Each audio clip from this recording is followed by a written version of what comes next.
reconfiguration means that we are going to be tampering with that leadership. So that's the mandate that we've got, and that's what is going to happen. So we've got to bring reinforcement into that leadership, and at the same time, probably maintain what you have or not. And that's what is, but it's very clear what needs to happen in the framework of the ANC constitution. Process of processing this matter in terms of positions. We'll start first with the officials. The officials will meet, process the matter, and present the proposals to the NWC, and thereafter we go to the ground. Now, there's no longer whether we go or not go. It's clear. The path is clear.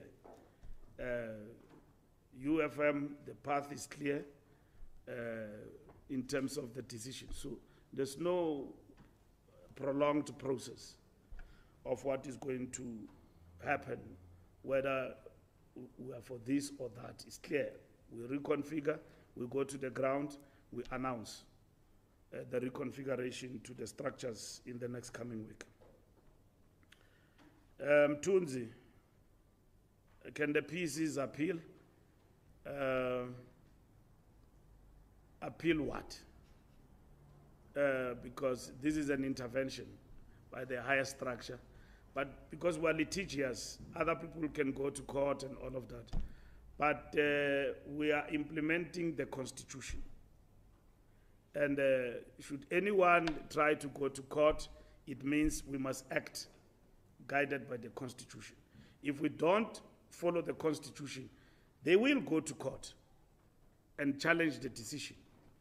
But the decision taken by the NEC, but the decision will be implemented in the framework of the Constitution. If you don't do that, then they will have grounds in court to challenge your decision.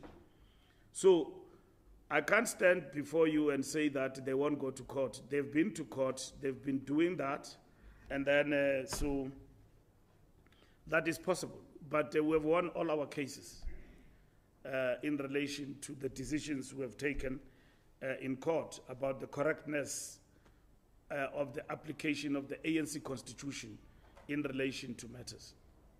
Now, as custodians of the ANC Constitution, if we don't do things constitutionally, rebels will go to court and win against us easily, just like that. So that will actually happen. Power News. Will PCs have autonomy and all of that? When you intervene, you take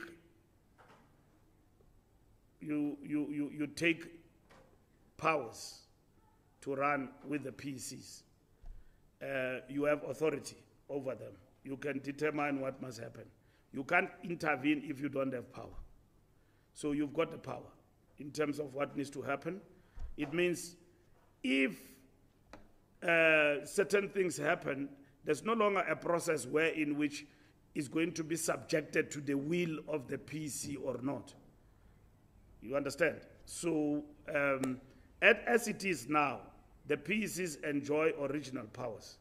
In relation to reconfiguration, it means that you are intervening in the situation constitutionally to assist the province and the leadership, meaning what you are doing is turbocharge the leadership in the different provinces to respond to the situations that we are facing, so that we are able to be at a particular level as the African National Congress. That's what we are doing.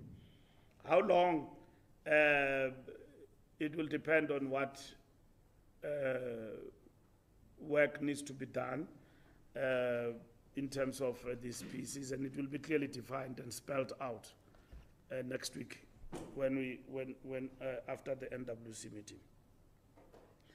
UFM time frame, indecisiveness, sundowns, and all of that. I thought you'd make example about Orlando Pirates, but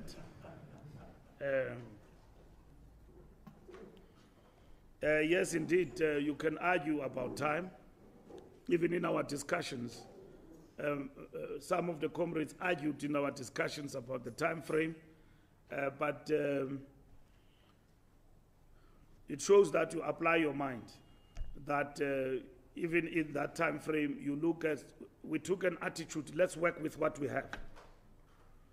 And that, what we have, it has been put to test. And then we've gone through the elections with what we have, and then we're still faced with challenges.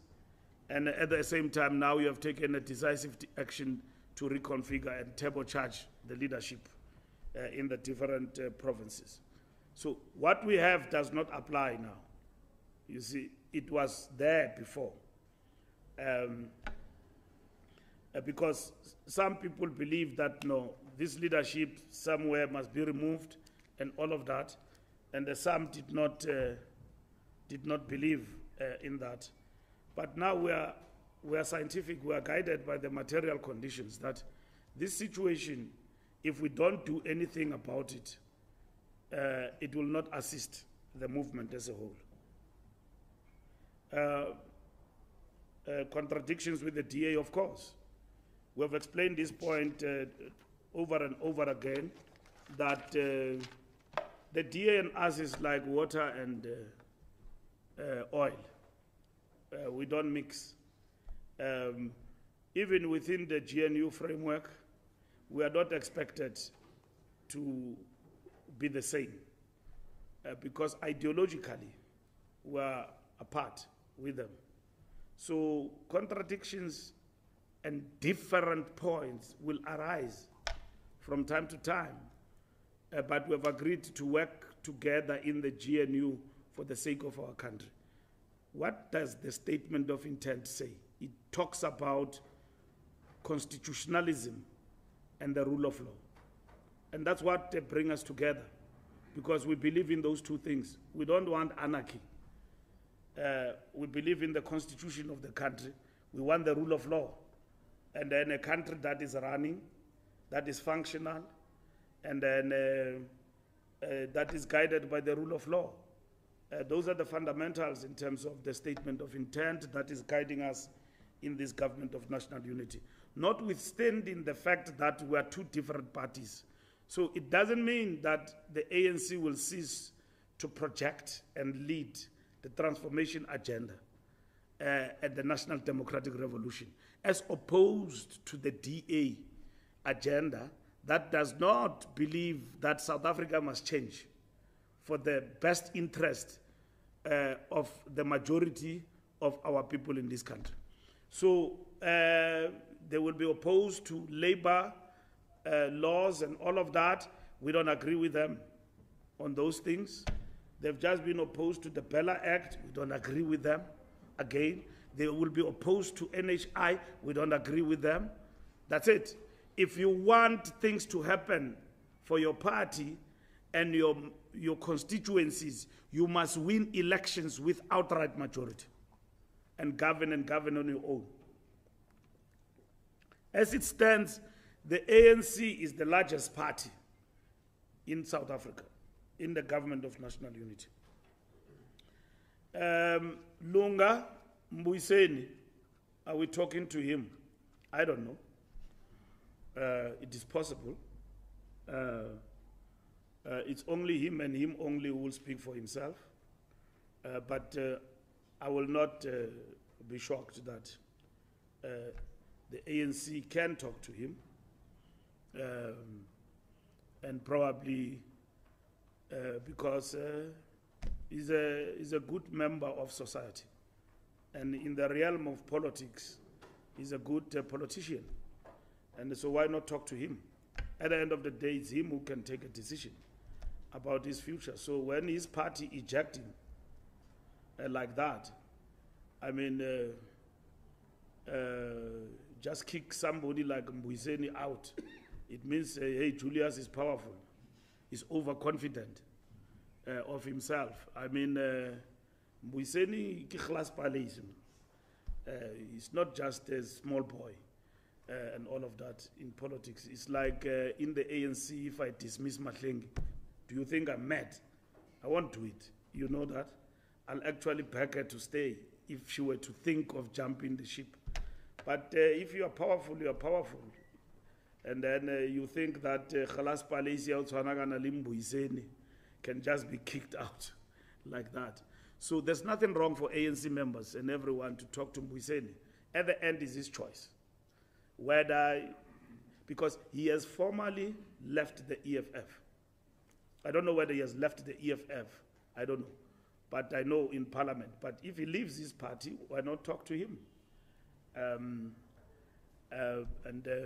To join the ANC and contribute in the South African body politic of the country. So it's not the kind of guy who left because it looks like he was kicked out. He was shown that it's of no value to his party. So what? At the end of the day, if he decides to be a politician and want to remain in politics and pursue the agenda of transformation, liberation of our people, we in the ANC, we are open to that. He can come. It's a platform for all South Africans to come and participate. And Lunga, I wouldn't say ANC members didn't talk to him or they are engaging and all of that. It is possible. Okay, right. And then Siyamthanda, MK Party factor. Look, you can see most that Zuma stokvel is imploding every day because he has brought his friends to the stokvel and then and kick out people who work hard, who work for this party, formed it, believing in him. He kicked them out. That thing is getting exposed that it's a family arrangement every day. And we believe that at the end of the day, the ANC is going to survive and become even stronger. And ANC members will see some of them who left genuinely believing that Zuma ngumntu. They are going to see quickly that, no, we're hoodwinked here. And where will they go? They are going to come back to the African National Congress. So we are really interested in strengthening the ANC. Our interventions are aimed at that. Is Zuma not a factor? He is a factor. We have admitted to you that among the factors that cost us in KZN is this one. Where have we said it is not? I don't know. It is this one. We have said that. Openly, we have admitted that this cost us. And it is in that context that we are responding to this particular factor. But it is important also that that factor extricated itself from us so that people can see it for what it is. Because for as much as he was here, people did not see him for what he is. They thought that he's a good man, ngubaba. But they see now, there's nothing ngubaba. Ubaba will dish you like you don't exist. And even those who have even followed him, he will deal with them like that. And worst of all, he drafted a constitution that empowers him and him alone. So he can't give us a lecture about democracy and all of that. So he gave himself powers in order to deal with everyone. Mosilapana ugotwa ekseni nje. Uvuka nje udibana ne-letter ku-internet umkile. Whoever is appointed as a secretary has got a serious job to expel people. Angayibone ka Floyd exosha abantu, but I'm sure he's coming. If ayizuxosha yena ileta, but yes. So we have looked at all those factors. There's nothing really about Khumbudzo that we need to respond to at the present moment, except there are reports that Hawks have finalized a report about alleged corruption it ends there. We respond to something tangible when somebody is arrested. That's when you respond to that. Law enforcement in South Africa must not try people through the media and want to find them guilty. If you've got a case, you know what needs to be done. You arrest a person, and then a person get a bail or not get a bail, goes to court, and then that's it. There's no kangaroo court through the media, where now Kumbuzo must explain herself through the media that is guilty or not guilty. And that the Hawks, somebody from the Hawks is communicating. You know, these people are undermining the integrity of state institutions, the rule of law. The principles of our jurisprudence are being undermined. And we won't agree to that. If anyone has got a case against anyone, why do you leak it to the media and want to try people through the media? It's exactly what happened with Tembi Nkadime about VBS. No Tembi, big article is written about Tembi and all of that. At the end of the day, there's no case. And then quickly, through the media, you come, why is it important that these people must not be removed? There's no law that functions like that. That is jungle law. A person must be arrested and they must be held accountable by institutions of the state. NPA or Hawks or anybody. And then you go to court and account. You don't leak a docket, because once you do that, it means the prospects of winning that case are not there. So what do? You try a person, muddy them through the media. Remember, when you have stolen, you are held accountable, you appear in court, you defend yourself, and you lose. You get convicted, you are a criminal. That's how it happens. Any other process outside that, let's agree, is jungle law. It doesn't work like that. Today, there is a media report in Chaveni, the Hawks have handed. What does it say? It says nothing, except the fact that a person has been investigated or is investigated for this and that. That undermines the integrity of the state institutions. And we have dealt with that particular matter. We didn't see it coming, we saw it coming. That's why we took measures to fight this drop that is coming and all of that. But we did see it coming, but what shocked us is how big it was. Okay? That will drop to 35%. It was a shocker. That will drop to 17%. It was a shocker. But we knew that in KZN and Gauteng, that is why we tried to mitigate that. We kept on telling you, you were with us on the ground when we were campaigning in both KZN and Gauteng, and you said, why are we concentrated in the 3 provinces? We said we see the danger that is coming. Even now, when we intervene, others say, why do you target these 2 provinces? But scientifically and theoretically, they know that these 2 provinces are critical in terms of the ANC. That does not mean that other provinces did not lose. They lost. We dropped. We didn't lose, we dropped. But in Gauteng and KZN, we lost. And we didn't just lose with small numbers. We lost big. Big. Now, any leader, any organization who goes and sleep nicely and have a good time, that let everything remain the way it is, then you are not serious about comeback. Every ANC leader and a member is worried about these 2 provinces. And we can see the loss in other provinces. We have resolved load shedding now. We will recover in those provinces. Will we recover organizationally in KZN and Gauteng? Or will actually deteriorate? What do you do as leadership? You put brakes and you fight back. And that's what we're doing here.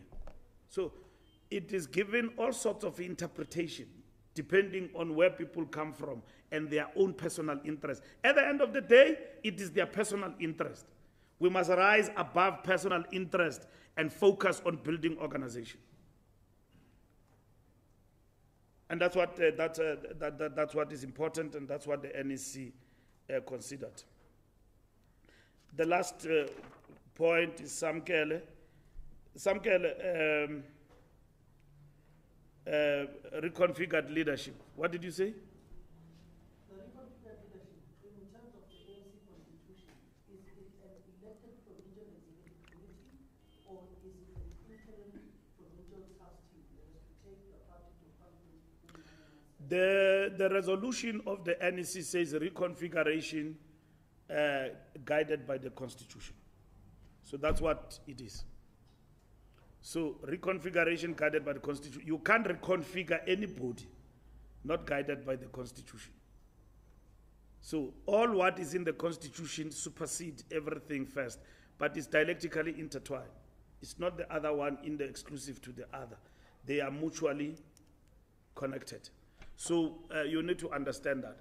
I have seen in the social media groups and these groups from WhatsApps, people trying to give interpretation to this and already trying to perpetuate the mentality of the victors, who won, who did not won.